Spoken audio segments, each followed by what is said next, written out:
उस जल की महत्वता को हमें जानना है इस मकर संक्रांति पर। ऐसे कहते आए हैं कि सबसे बड़ा दान अगर किसी चीज का है तो जल का दान है। प्यासे को पानी पिला देना, भूखे को अन्न का भाग खिला देना, किसी पथिक को कुछ विश्राम के लिए वृक्ष लगा देना, ये जीवन का सबसे बड़ा दान है महाराज। ये बड़ी बड़ी जो बावड़ियां हैं, कुएं हैं, तालाब हैं, सरोवर है, झरने हैं, झील हैं, नदियां हैं, ये भारत की भूमि पर कोई साधारण नहीं है।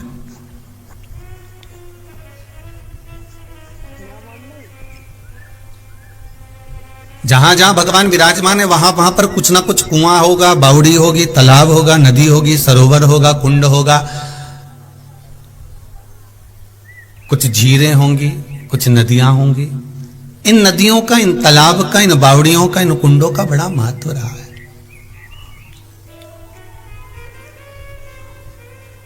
पावन तीर्थों की धरा पर अपन जा जाकर दर्शन करते हैं। बद्रिकाश्रम में जाकर देखे तो सुंदर प्राप्त कुंड वगैरह का स्मरण करेंगे, गर्म पानी के कुंड हैं। यमुनोत्री में जाकर दर्शन करेंगे तो गर्म पानी के कुंड मिलेंगे। आप ऐसी ऐसी भूमि, हमारे यहाँ भारत की भूमि की धरा पर आप जा जाकर अगर दर्शन करें तो एक एक कुंडों का स्मरण, वहां पर हमें उस कुंड के जल का क्या महत्व है, उस बावड़ी के जल का क्या महत्व है, उस सरोवर के जल का क्या महत्व है। क्यों कैलाश मानसरोवर में कैलाश पर्वत से भी ज्यादा मानसरोवर की झील का महत्व कहा जाता है।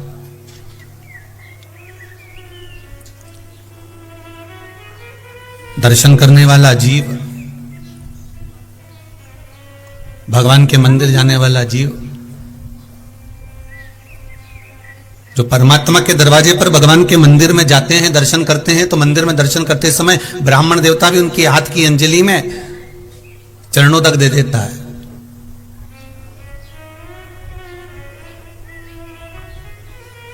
एक मंदिर में निवास करने वाले ब्राह्मण देवता, पुजारी जन, एक ब्राह्मण जन चरणों तक प्रदान कर देते हैं।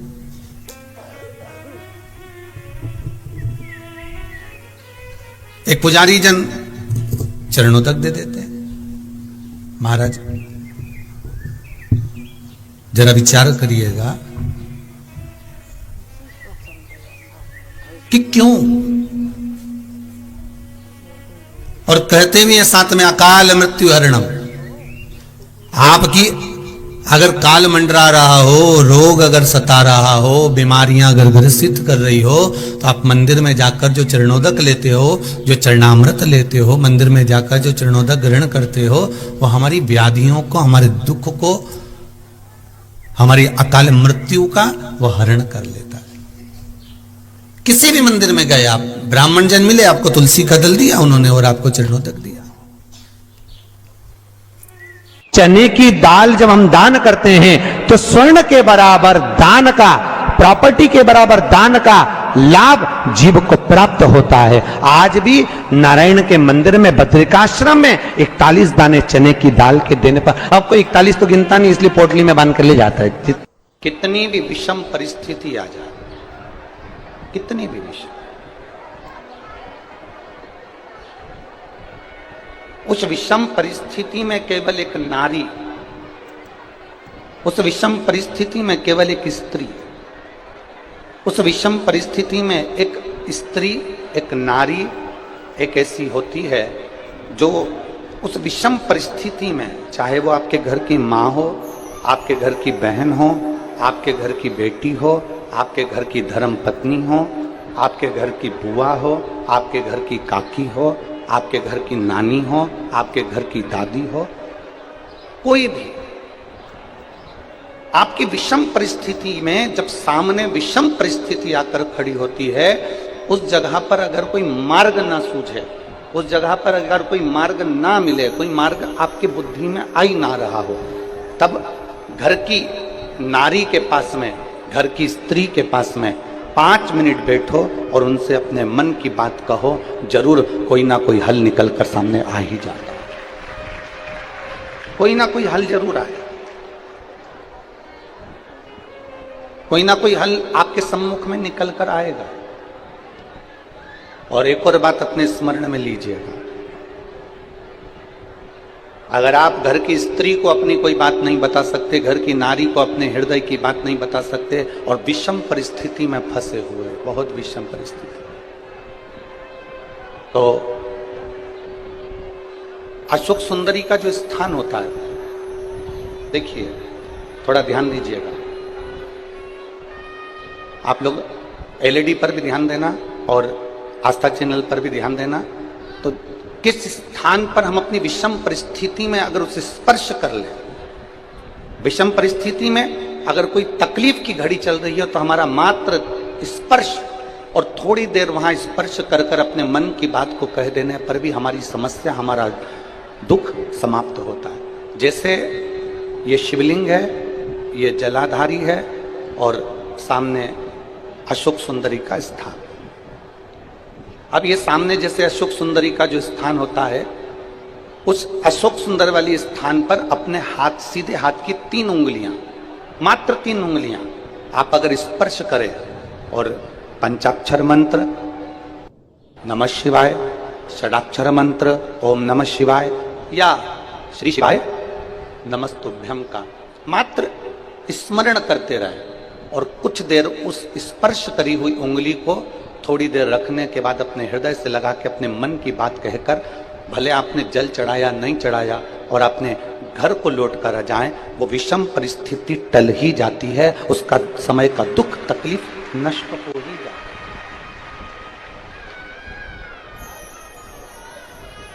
वो एक विषम परिस्थिति को टालने का स्थान है। कहते हैं कि जब हम अशोक सुंदरी वाले स्थान पर, जब हम हाथ का स्पर्श करते हैं, अशोक सुंदरी वाले स्थान पर जब हम हाथ का स्पर्श करते हैं और स्पर्श कर कर जब हम अपने मन की बात कहते हैं, तो वो बात महादेव तक, माता पार्वती के माध्यम से, अशोक सुंदरी के माध्यम से पहुंच जाती है और भोलेनाथ हमारे मन की दशा को जानकर आशीर्वाद दे ही देते हैं। वो विषम परिस्थिति। और शंभु शरने पड़ी मांगू घड़ी रे, दुख का दया करी ने दर्शन। एक विषम परिस्थिति के समय पर भगवान शंकर को याद करना, एक विषम परिस्थिति के समय पर अशोक सुंदरी की जगह का स्पर्श करना, एक विषम परिस्थिति के समय पर बेलपत्र के वृक्ष की मिट्टी का स्पर्श करना, या विषम परिस्थिति में घर की स्त्री, घर की नारी, घर की बहन, घर की बेटी, घर की दादी, घर की नानी, घर की माँ, उसके पास में 5 मिनट बैठकर अपने मन में हो रही क्षुब्धता को, अपने मन में आ रही विषमता को प्रकट कर। विषम, हमने एक बात पहले कही, आप लोगों के स्मरण में होगा, किस किसने सुना है? जिसने सुना होगा वो बताएंगे। हमने पहले कथा में कहा था कि नारी का आधा शरीर देवादिदेव महादेव का होता है। सुना था कि नहीं सुना था? बोलो, जम के तो बोलो। सुना था ना सबने? स्त्री का, नारी का आधा जो स्वरूप है, स्त्री का आधा जो भाग है, स्त्री का आधा जो स्वरूप है, वो पुरुष का अर्थात देवादिदेव महादेव का भाग। कई जगह पर कई लोग प्रवचन में कह देते हैं कि अपनी घर की पत्नी को कुछ मत बताओ। कई लोग कह देते हैं कि अपने घर की स्त्री को कुछ मत बताओ। कई लोग कह देते हैं अपने प्रवचन में, आपने भी प्रवचनों में सुना होगा कि घर की नारी को कुछ मत बताओ, घर की स्त्री को कुछ मत बताओ, कुछ मत बोलो, घर की स्त्री को घर, आपके मन की दशा बताओ मत। कई लोग प्रवचन में ऐसा कहते हैं, पर शिव महापुराण कभी नहीं कहती। शिव महापुराण कहती है कि जब आपके मन की दशा में कुछ गड़बड़ी चल रही है, आपके हृदय को कहीं ठेस पहुंच रही है, आपकी चित्त वृत्ति को आराम नहीं मिल रहा, आपको बेचैनी हो रही है, आपके हृदय को शांति नहीं है, आपके हृदय को सुकून नहीं है, तो घर में जो स्त्री है, घर में जो नारी है, उसको लपेट कर अपने मन की दशा जरूर बताओ, क्योंकि वो स्त्री नहीं, उसमें महादेव का आधा अंश विराजमान है। तुम्हारे हृदय की बात को जाने,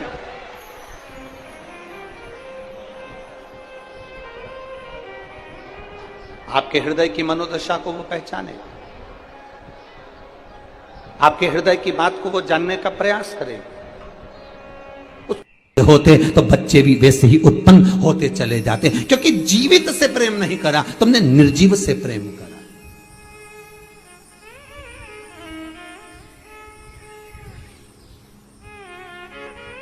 भोजन करने के बाद बर्तन भी साफ कर कर रखे तो निर्जीवन, तो दिल तो साफ करते।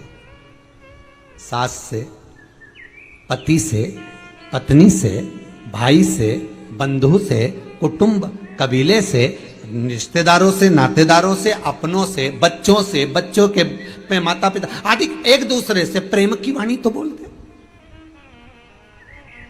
हम निर्जीव को संवार रहे हैं, हमने जीव को नहीं संवारा। हम निर्जीव को संवारने का प्रयास करते रहे, पर हम जीव को नहीं संवार पाए। कई लोग हमसे कहते हैं, गुरुजी जरा हमारे साथ चलकर हमारा घर तो देखिए कितना जोरदार है। हमने कहा बहुत बढ़िया सर। अब ईमानदारी से बोलो, घर जोरदार होने से क्या हो, वो में रहने वाला मनक जोरदार होना चाहिए ना। उसमें जो निवास कर रहा है, उसमें जो रह रहे हैं, उसमें जो परिवार के सास हो, ससुर हो, बहू हो, बेटा हो, कुटुंब हो, कबीला हो, माता हो, पिता हो, बच्चे हो, बच्चियां हो, इनको देखा जाए। पहले के रिश्तों में और आज के रिश्तों में बस यही अंतर है महाराज जी, यही।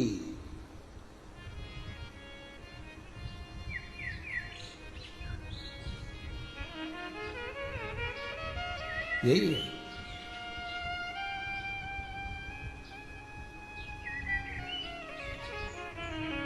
पहले के अगर रिश्ता कैसा होता है, संबंध कैसा होना चाहिए, रिश्ता कैसा होना चाहिए, सीखना है तो ताले और चाबी से सीखो।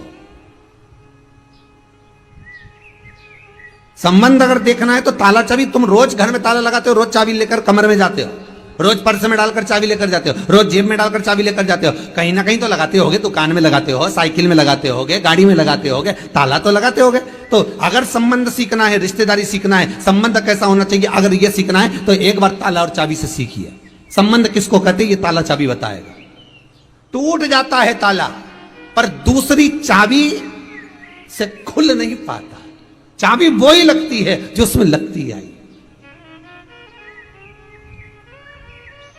और अगर चाबी लगाना, चाबी घूम गई, दूसरी लगाना तो उसको बनवाना पड़ेगा, वैसी की वैसी। तुम दूसरी लगाते जाओ, खोलेगा नहीं।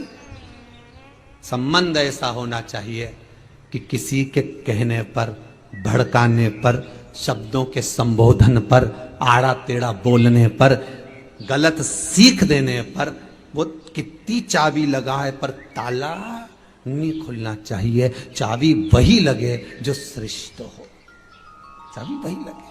कोई कितना ही अपशब्द बोले, कितना ही ताना दे, कितनी गालियां दे, कितना ही आड़ा टेढ़ा बोले, हमें नहीं समझ।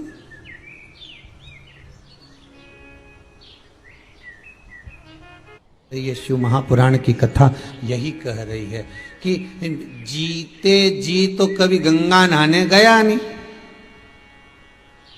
और मरने के बाद वह लोटा में भर लिया।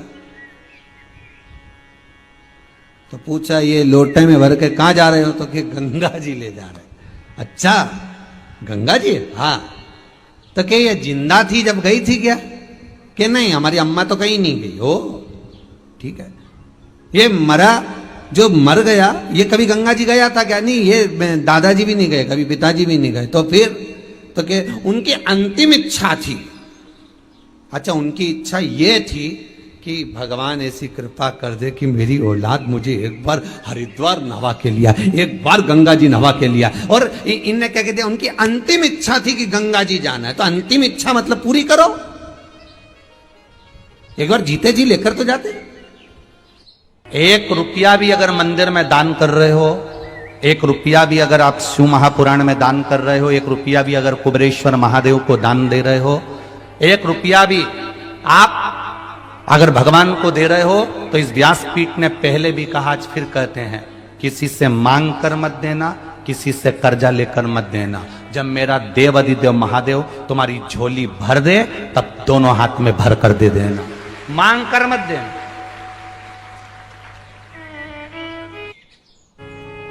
किसी मंदिर में दर्शन करने के लिए जाओ और तुम्हारे पर्स में अगर 10 रुपया नहीं है, पड़ोसन तुम्हारे साथ में है, तुम्हारे रिश्तेदार तुम्हारे साथ में, और किसी तीर्थ में तुम दर्शन करने गए हो, बद्रीनाथ दर्शन करने गए हो, केदारनाथ दर्शन करने गए हो, चंपेश्वर महादेव दर्शन करने के लिए गए हो, महाकाल दर्शन करने के लिए गए हो, राम जी के मंदिर दर्शन करने के लिए गए हो, किसी तीर्थ में दर्शन करने के लिए गए हो, तुम्हारा पर्स घर पर रह गया, तुम्हारा पर्स होटल में रह गया, तुम्हारा पर्स गाड़ी में रह गया, तो भी अपनी पड़ोसन से, अपने रिश्तेदार से भगवान के सामने दर्शन करते समय, भगवान सामने है और भगवान के सामने तुम पड़ोसन से मत मांगना कि 10 रुपए दे, मैं तेरे को भी गाड़ी में दे दूंगी। नहीं, भगवान को बुरा लगता है क्योंकि मेरे सामने खड़ी होकर तू दूसरे के आगे हाथ फैला रही है। मुझसे कहती मैं गाड़ी में से क्या तेरे सामने अंबारियां लाकर दे देता। हमारी आदत रहती है, हमारे पर्स होटल में छूट गए, हमारा पर्स गाड़ी में छूट गया, हमारा पर्स वहां रह गया, हमारे पास पैसा नहीं है, हमने पड़ोसन से कह तू देगी ना 10 मिनट, मैं तेरे को बाद में दे दूंगी, देना जरा 10 रुपए, और मुझे चढ़ाना है, मुझे देना है, मुझे आरती की थाली में 10 रुपए चढ़ाना है, मुझे झोली में 10 रुपए चढ़ाना है, जरा देना तू ना। 1 रुपया पड़ोसन से मत मांगो, 1 रुपया अपने रिश्तेदारों से मत मांगो। सास साथ में है, सास साथ में है, और तुम अपनी पड़ोसन से कह रही हो कि मुझे ये चोली का कपड़ा दिला दे, मुझे फाल दिला दे, मुझे पीको करा दे, मुझे ये दिला दे, मुझे वो दिला दे। सास साथ में है और तुम पड़ोसन से पूछ रही हो कि अचार कैसे डालते। सास साथ में है और तुम सास के पांव ना पढ़कर पड़ोसन के पांव पढ़ रही हो, तो सास को बुरा नहीं लगेगा? अरे बोलो तो जम के। माँ बाप को बुरा लगेगा। घर के बुजुर्ग तुम्हारे साथ में हैं और तुम दूसरे के आगे हाथ फैलाओ, घर के बुजुर्ग को बुरा लगेगा। नहीं है आपके पास देने के लिए, आप रोज शंकर जी के मंदिर में 1 लोटा जल चढ़ाओ, अपनी मेहनत करो, अपना परिश्रम करो, अपना कर्म करो और मेहनत से पीछे मत हटना। एक दिन महादेव खुद इतना दे देगा कि आप खुद दोनों हाथों से लुटाना चालू कर दो। एक कथा आती है बड़ी सुंदर। एक बार माँ जगत जननी जगदम्बा अम्बा माँ पार्वती जी कैलाश पर बैठी थी। भोगरदानी नहीं थे उस समय पर, भगवान शिव भोगरदानी उस समय पर वहां नहीं थे। मां जगत जननी बैठी हुई थी। एक बूढ़ा ब्राह्मण, साधारण सी जिंदगी जीने वाला, बिल्कुल सहजता का जीवन जीने वाला, अपने काम में चलते चलते चलते चलते जा रहा। रोज उसका नियम था भगवान की भक्ति करना, स्मरण करना, जप करना, पाठ करना। शाम का समय था, देख नहीं पाया, ध्यान गया नहीं और मालूम पड़े कि उसके चरण एक खड्डे में गिर गए और खड्डे में पड़ने से उसका पांव टूट गया, शरीर में चोट लग गई। उसके घर के लोगों ने उसको घर में ले जाकर सुला दिया। बहुत दिन तक वो घर में ही पड़ा रहा। घर में जगत जननी जगदम्बा अम्बा माँ पार्वती जी ने देखा, कब से पड़ा हुआ है ये, कितने दिन से पड़ा हुआ है, शिव जी को इसका ध्यान नहीं है क्या? कई लोग कहते हैं कि भगवान सुनता नहीं है क्या? कई लोग कहते हैं भगवान क्या देखता नहीं है क्या? हम इतना भजन करते हैं और हमारे एक रिश्तेदार हैं, वो हमको तकलीफ देते रहते हैं और इतना फूल रहा फल रहा, हमारे पड़ोसी इतने फल रहे फूल रहे जो भगवान के मंदिर तक नहीं जाते और लोगों को परेशान करके रखा है। उसके बाद भी उसके यहाँ भगवान इतना दिए जा रहा है। क्या भगवान नहीं है क्या? क्या भगवान की आंखें नहीं है क्या? लोग कहते हैं।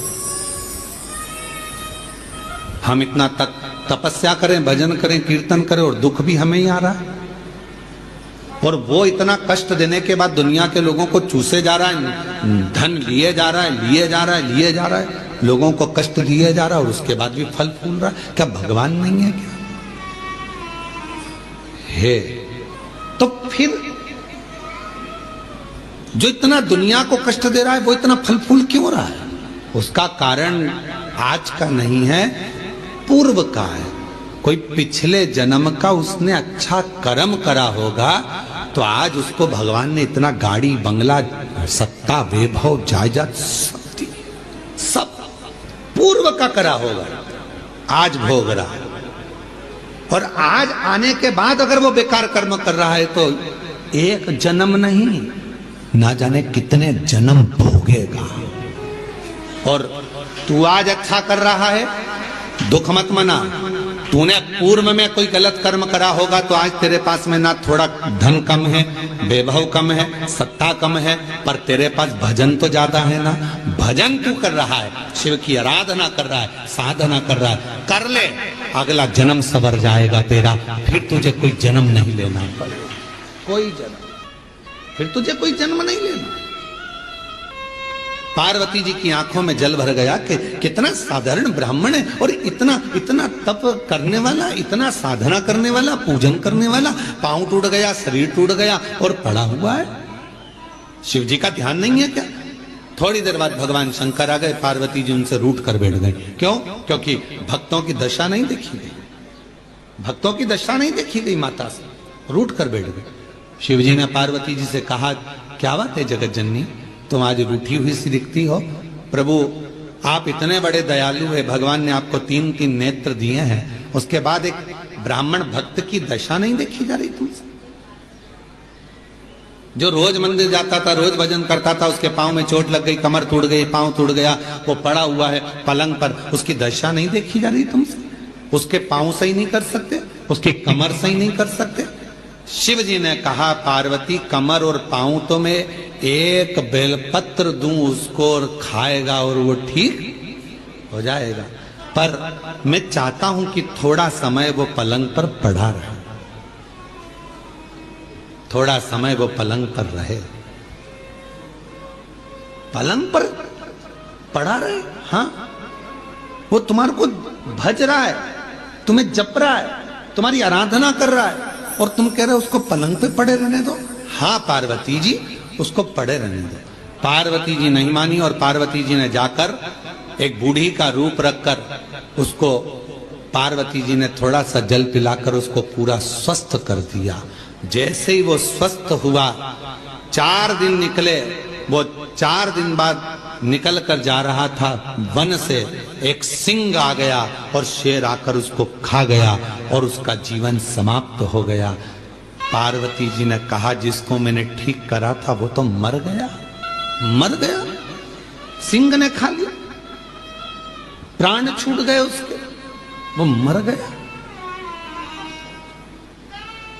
शिव जी के पास गई पार्वती जी, वो मर गया प्रभु, जिसको मैंने ठीक करा था उसके प्राण छूट गए। शंकर भगवान कहने लगे, पार्वती तुम जान नहीं पाई मुझे, हे जगत जननी, मैं काल अधिपति महाकाल हूं, मैंने उसकी मौत को देख लिया था, इसलिए तुझसे कहा था कि इसको पलंग पर पड़े रहने दे।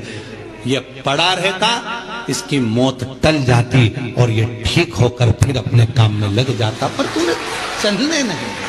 आप में से कई लोग हैं ऐसे जो भगवान को दोष देते हैं, कई लोग कथा श्रवण करने वाले भी ऐसे हैं जो परमात्मा को दोष देते हैं। हम इतना पूजन पाठ करते हैं तो दुखी हैं, हम जल चढ़ा रहे हैं तो दुखी हैं, हम मंदिर जा रहे हैं तो दुखी हैं, वो व्यक्ति इतना फल फूल रहा है, वो ऐसा कर रहा है, हम दुखी हैं। हम ना परमात्मा को धन्यवाद देना कि मैं तेरी निगाह में हूं, धन्यवाद दो।